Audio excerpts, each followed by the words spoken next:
Dual agency is when a particular real estate agent or broker represents both the buyer and the seller.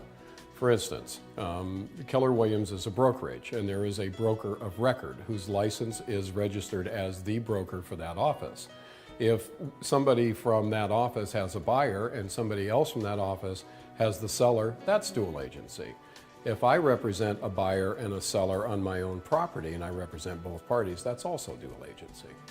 In terms of establishing whether or not a transaction is a dual agency transaction, the buyer and the seller, the buyer in particular, is going to know that up front. Then the buyer is going to know that he's asking an agent to write an offer for him who already has the listing on the property. That's a choice that the buyer makes.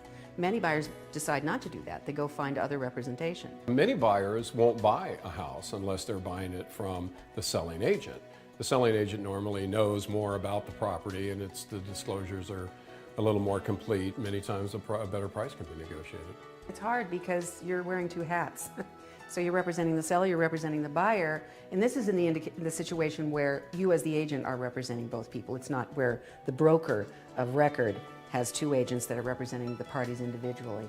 It gets hard because, and it's more work actually for us, because we have to be very careful that the buyer and the seller consistently believe, as they should, that we're representing their best interests. In the agency disclosure document that you sign with a buyer or a seller, the first thing it spells out is that the agent has a fiduciary responsibility. And you have that responsibility to both sides. You need to represent them both to the best of your ability and to keep them intact and whole and not at risk. Basically, it is completely and totally up to the buyer to have a comfort level there. Again, it's this whole issue of checking on the broker. If you really do want to work with the listing broker for some peculiar reason, you want to create this dual agency situation, then you need to at least check that broker's credentials out. At least that's what I would do. I would check them out and make sure that they're an honest and upright and reputable broker.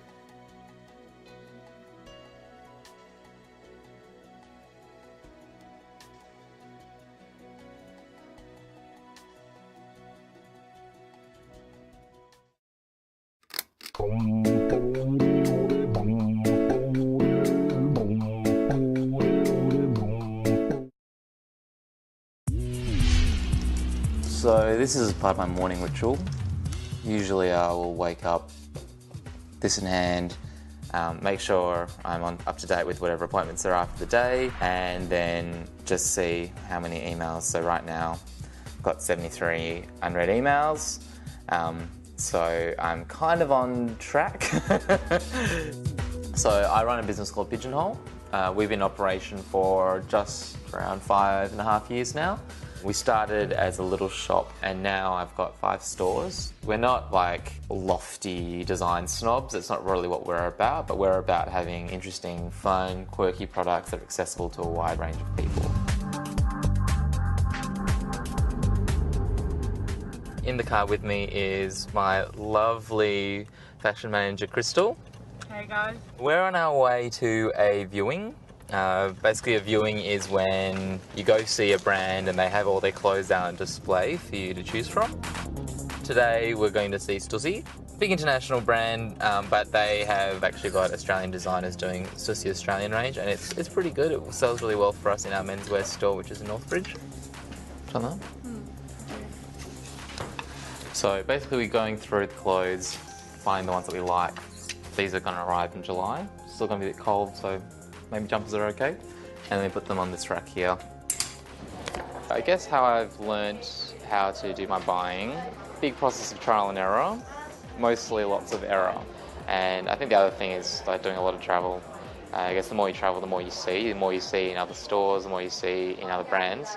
And I guess from there you can kind of work out what is different, what is new, and what is exciting. Oh, hey Maxie, how's it going? We're trying to negotiate a lease, a short-term lease. They potentially are going to offer us something extremely good deal if I moved in tomorrow. I think it's after tomorrow.